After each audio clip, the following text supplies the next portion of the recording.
ആ വരി വരി ഇതാ ഇങ്ങോട്ട് കയറിക്കോളി.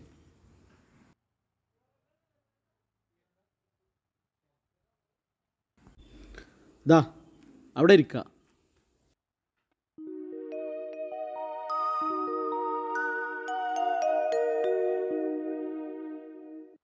എന്താ വേണ്ടേ? കുറച്ച് പെയിന്റ് വേണം. വീടിനാ? ആ വീടിനാ. കളർ ഏതാ? ക്യാറ്റ്ലോക്ക് ഇല്ല ഇവിടെ? ആ അതൊന്ന് കാണട്ടെ. ഇതാ പുതിയ വീടാ? അതെ പുതിയ വീടാ. പുതിയ വീടാണെങ്കിൽ ഇതാ ഇതിലേക്ക് ഈ കളറും ഇതിലേക്ക് ഈ ബോർഡർ ഡാർക്ക് കളറും ചെയ്താൽ അടിപൊളിയായി ചെയ്യാൻ കഴിയും. ഇതിലെല്ലാ സ്റ്റോക്കുണ്ടോ അവിടെ? ആ ഉണ്ട് ഉണ്ട് ഉണ്ട്, ഇതിലെല്ലാ കളറും ഉണ്ട്. ഇപ്പാ ഇത് നോക്കാണി ഓര് പറയണതേ ഈ രണ്ട് കളറ് നല്ല മാച്ചാവുന്നില്ലാണ് പറയണത്. ഇളം നീല ഒരു ലൈറ്റ് കളറ്. ആ ആ അയക്കിത് ബോർഡർ ആയി കൊടുത്താൽ നല്ലൊരു ഇതുണ്ടാവും. ഈ രണ്ട് കളറ്.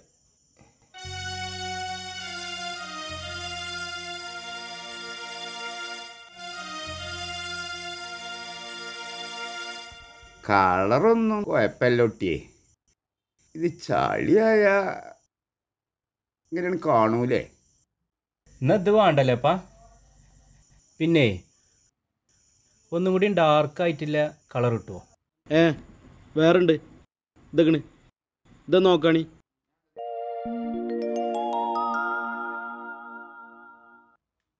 നോക്കാണി ഇപ്പാ ഇതിൽ ഈ കളർ നോക്കാണി. ഇതിൽ ഈ 3 കളറിൽ അതേപോലെ തന്നെ ഇതാവുമ്പോൾ ഒരു എക്സിക്യൂട്ടീവിൻ്റെ ലുക്ക് ഉണ്ടാവും. ഇതും നമുക്ക് അങ്ങനെ അങ്ങോട്ട് എക്സിക്യൂട്ടീവ് ഒന്നും വേണ്ട ഒട്ടിയേ.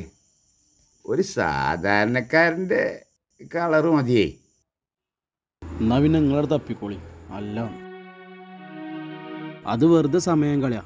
കണ്ണോട്ടനെയും കണ്ട പെയിൻറ് സെലക്ട് ചെയ്യാൻ വന്നിക്കണ്. ആ കസ്റ്റമർ അല്ലേ, വെറുതെ പണക്കണ്ട.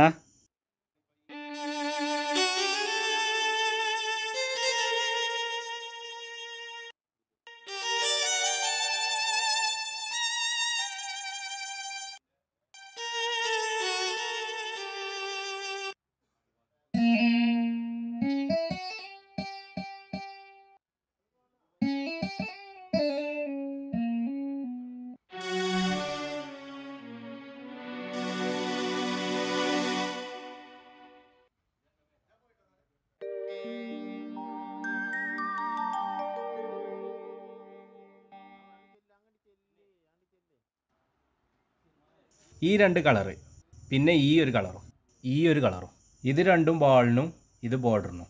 ഓക്കെ ഇത് വേണോ? പിന്നെന്താ, അത് മതി. അതിൻ്റെ ബില്ലും അടിച്ചോ. പുതിയ വീടല്ലേ? ആ ഇതൊക്കെ ഇപ്പോൾ ഔട്ട് ഓഫ് ഫാഷൻ ആയില്ലേ. പുതിയ വീടാണെങ്കിൽ നിങ്ങൾക്ക് ഭാര്യനെയും കുട്ടികളെയും കൊണ്ടൊന്ന് സെലക്ട് ചെയ്ത് പിന്നെ കൊണ്ടുപോയാൽ പോരെ?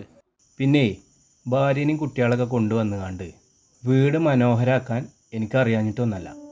ജീവിതം മുഴുവൻ ഇരുട്ടിലായിട്ടും സ്വന്തം മകൻ്റെ ജീവിതം കളർഫുള്ളാക്കുന്ന കാര്യത്തിലേ എവിടെയും ഒരു തെറ്റും പറ്റിയിട്ടില്ല. നിങ്ങളുടെ ഭാഷയിൽ പറഞ്ഞ ആ കണ്ണുപൊട്ടന്. ഞാൻ അങ്ങനെ പറഞ്ഞതല്ല, ഞാൻ അങ്ങനെ ഉദ്ദേശിച്ചിട്ടില്ല. ഞങ്ങളെ കുറ്റപ്പെടുത്തല്ല കേട്ടോ. സ്വന്തം കാലിൽ നിൽക്കാനായി എന്ന് കരുതി അതിന് സാഹചര്യം ഒരുക്കിയവരെ പലരും മറക്കാറാണ് പതിവ്.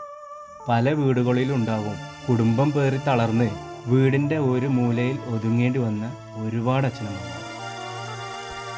അവരൊന്ന് അംഗീകരിക്കാനും വല്ലപ്പോഴൊന്നും പരിഗണിക്കാനും മനസ്സ് കാണിച്ചാൽ മതി. വീടിൻ്റെ ഭംഗിക്കപ്പുറം അതിൻ്റെ ഉള്ളിലെ ജീവിതം കൂടി മനോഹരമാക്കാം.